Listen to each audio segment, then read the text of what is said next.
Previously on the road. We followed the road west to the Atlantic coast, arriving in Casablanca. Drawn by the call to prayer, we stood in awe at the Hassan II Mosque.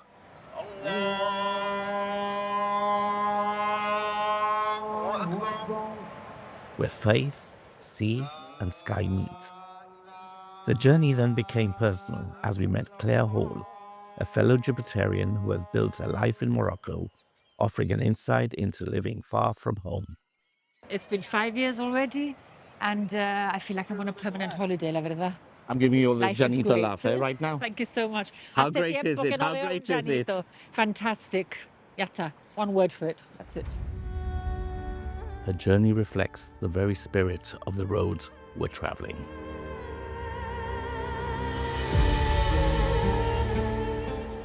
Nothing behind me, everything ahead of me, as is ever so on the road. And with words by Jack Kerouac echoing in our minds, we hit the road once more. Our next meeting with the other teams is still days away, at the border between Morocco and Mauritania. Until then, the road is ours. There's no fixed destination, just open horizons and changing landscapes. No certainty of where the road will finally lead us, just movement, instinct, and the quiet excitement that comes from not knowing what's next.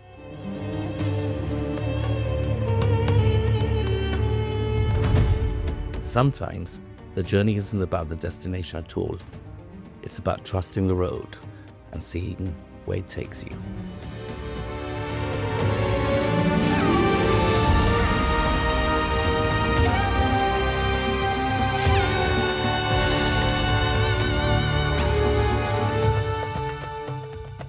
As dawn breaks, I'm woken by the sound of soaring waves and squawking seagulls. For a moment, it feels like I'm still dreaming.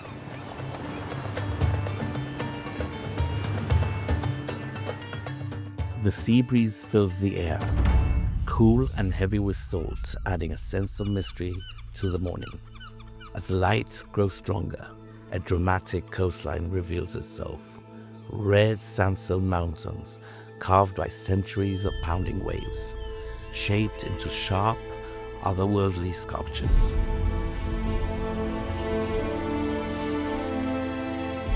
Then we see it, the arch. Rising from the shoreline, sculptured by wind and water, unmistakable and breathtaking. In that moment, the dream fades into reality. We haven't imagined it. We arrived at Lexira.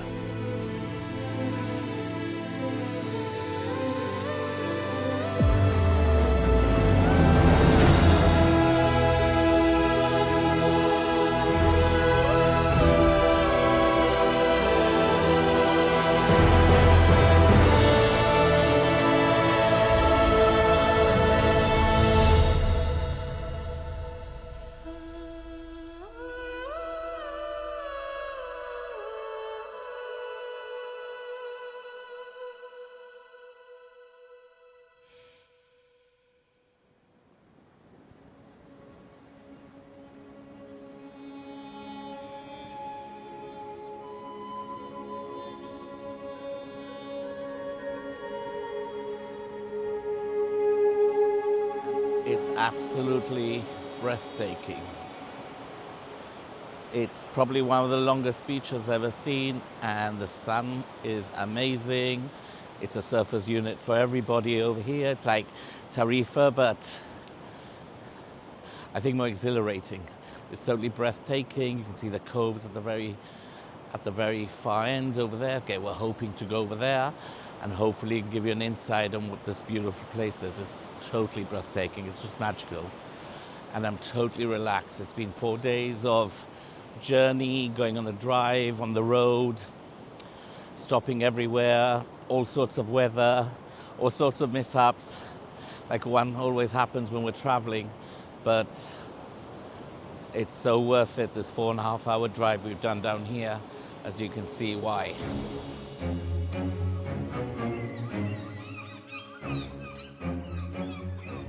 There's something about Luxira Beach that draws people in. Its energy is magnetic, raw, untamed, and powerful. The shifting light, the sound of the waves, and the towering red arches create a natural canvas. It's no surprise that artists are drawn here.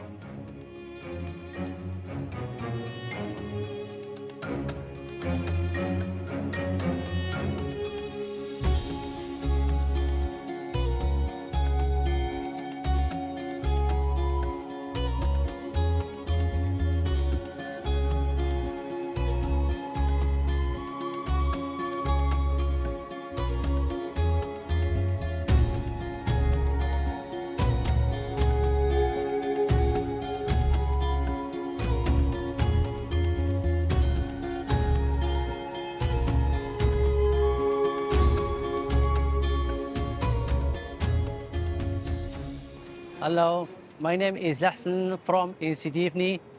I prefer painting all my life. When I was 6 years, never stop. I like this sea, I like this sunset, I like this and I like this simple life.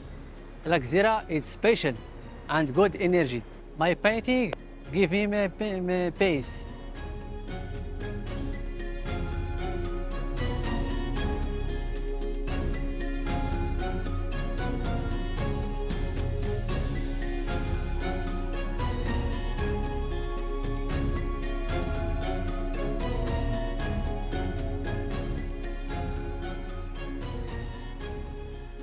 I painted acrylic and also this olive, and also I take and paint in the sand and shisha. This tourist is like this arc. This I take my painting for souvenir, and I am very happy. My dream, I wish big famous. My Instagram, this painting rise.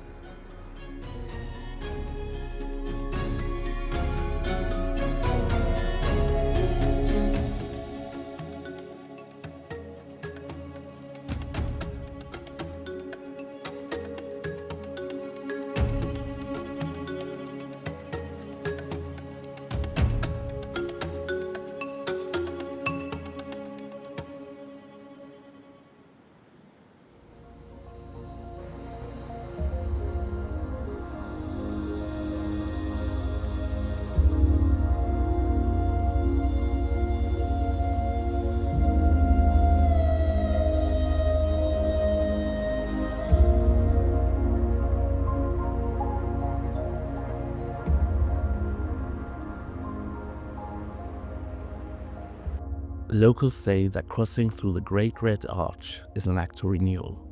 The myth goes, to cleanse the soul and release negative energy, one must pass beneath the arch. The arch stands as a natural gateway. To walk beneath it is to embrace change, to let go, and to welcome new beginnings. Whether myth or meaning, standing here, it's easy to believe that the journey feels lighter on the other side.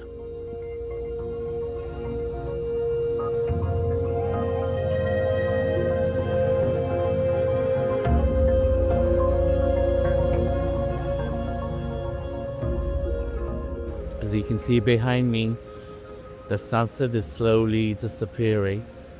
I need to say today is thank you. Eternally grateful, eternally blessed. I'm in bliss now. I'm feeling really happy. It's totally touched my heart.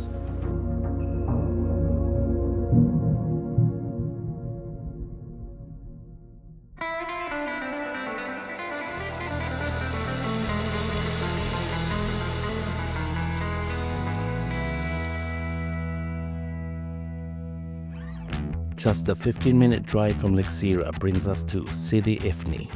The town feels frozen in time, with its striking Art Deco architecture and quiet coastal streets. E04 carries echoes of its past, shaped by both Moroccan and Spanish influence. The story of Sidi Ifni is unlike anywhere else in Morocco.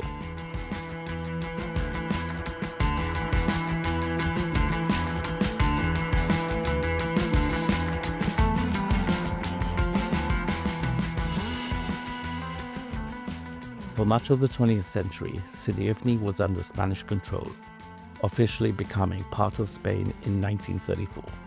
What followed was the creation of carefully planned colonial town, designed to reflect Spanish modernist ideals while overlooking the vast Atlantic Ocean.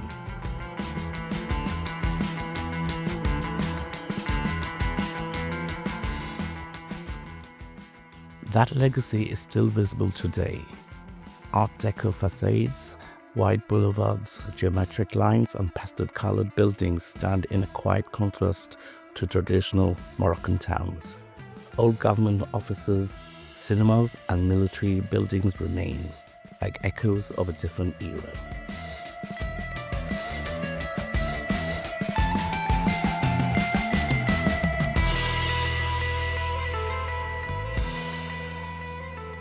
Sidi Ifni served as a strategic military and administrative outpost, isolated from rest of Spanish Morocco and connected more by the sea than by land. Its remoteness gave the town a unique character, self-contained, windswept and shaped by the Atlantic. In 1969, after years of political tension and resistance, Spain formally returned Sidi Ifni to Morocco. Yet, the town never lost its dual identity. Moroccan lives flow through streets built to Spanish designs, creating a rare blend of cultures, histories, and rhythms. Today, Sidi Ifni feels quietly nostalgic, a place where time slows, history lingers, and the Atlantic continues to shape life, just as it always has.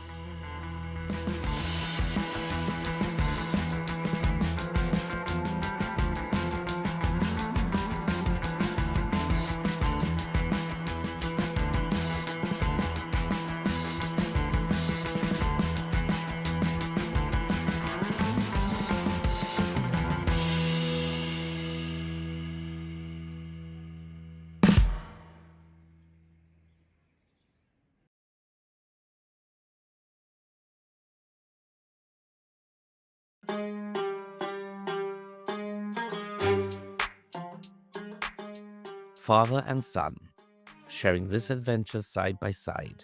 For them, this journey is more about the road itself. It's about time together, shared memories, and experience the unknown as a team. Hello, my name is Alex Toos and this is my son Tommy Toos. We're from Exeter in the UK and we are team number 5, otherwise known as Team Colin. So I've always been interested in adventures and travelling, and the idea of buying an old car and driving somewhere ridiculous was always interesting to me. And this year was the first opportunity we've had to do this, because when we first looked at it, COVID came along and stopped it. This last year we were offered a space on this trip, and at the time my son had just been made redundant from his job and thought it was an ideal opportunity for the two of us to spend some time together and get to know each other. Yeah. It's the first time I've properly been away with just my dad. Our bond has definitely strengthened on the journey so far, and hopefully will continue to do so as we will go through new challenges in the desert, harder roads, having to work hard to keep going. Absolutely. So the bit of the journey I'm most worried about is probably going to be the desert, because in this car we have just 2-wheel drive. We don't have much ground clearance. We don't have much power. But we have a team to try and get us through it. So that's probably the most nerve-wracking bit that's coming up. I think my favourite part of the trip is waking up every morning and not immediately knowing where I am, and thinking back the last couple of days and realising how different a place I am in compared to only a couple days ago. For example, we're now in the desert by the beach, whereas only 2 days ago we were up in the mountains and it was freezing cold, and now we're wearing shorts.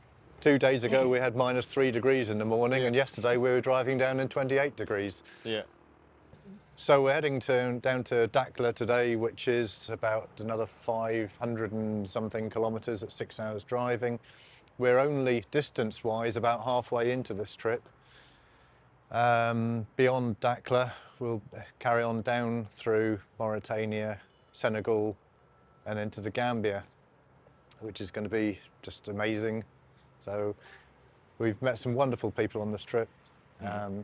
Love travelling with them, and hopefully we'll keep in touch with them well after the trip and do more travelling with them. I think that's one of the things I've enjoyed most, is doing things with, well, strangers, but getting to know them quite well.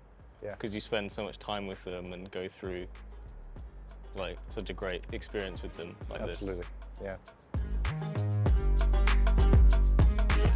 The road stretches south, long and quiet. Sand replaces color, distance replaces time, and the horizon feels endless. Each mile peeling away certainty, each stop reminding us how small we are against the land. And still, we keep moving towards heat, towards dust, towards stories yet to unfold, towards Dakhla. It's no longer just a journey south.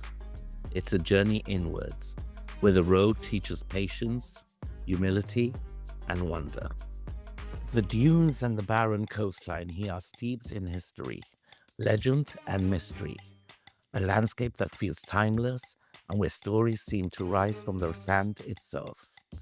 Much like the abandoned shipwreck known as Sahara.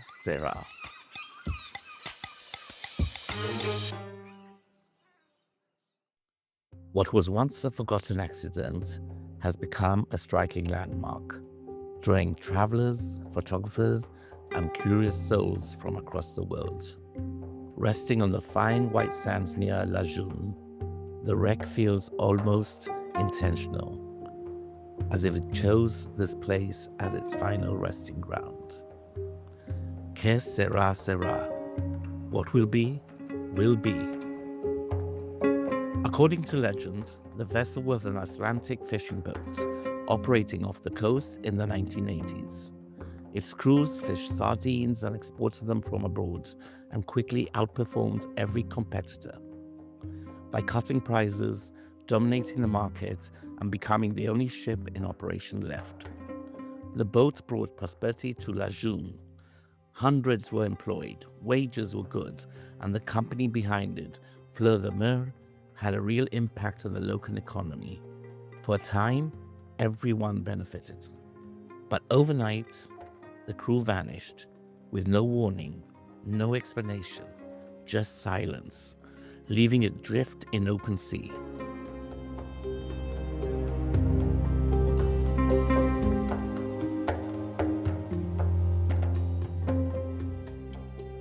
Rumors followed, whispers of legal business and money laundering hidden behind the sardine trade.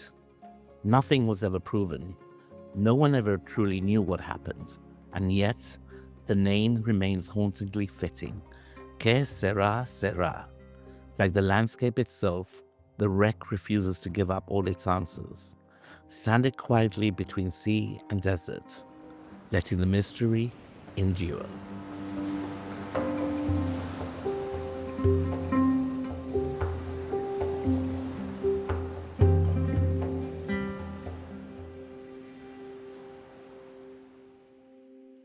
As we travel further south, the landscape begins to tell its own story.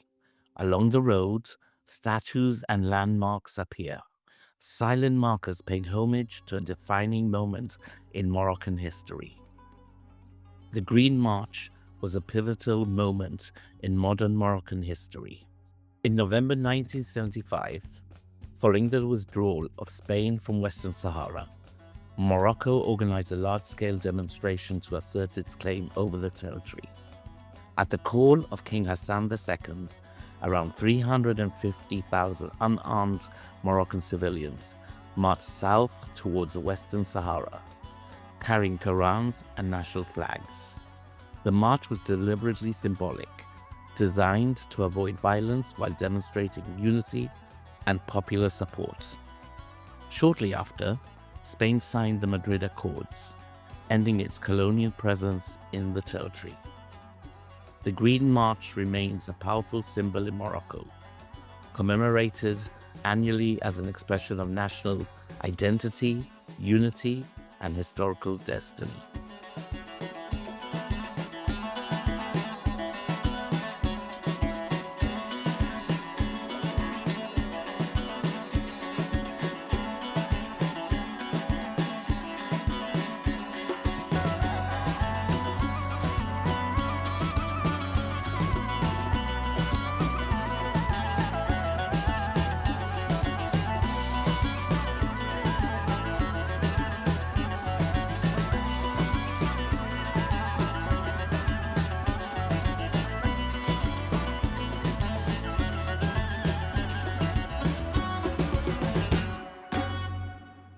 We finally reached Dakhla, a city shaped by wind, water, and history.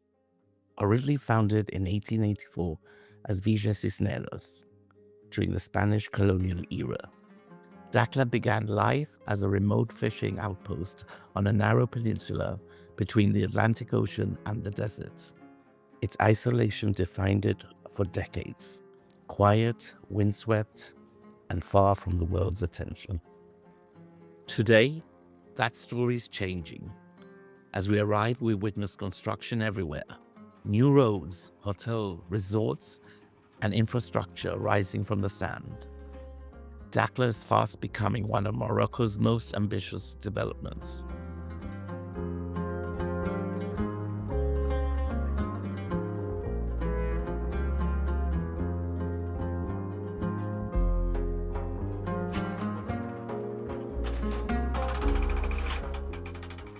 Driven by investment, tourism, and its growing reputation as a global center for kite-surfing and water sports.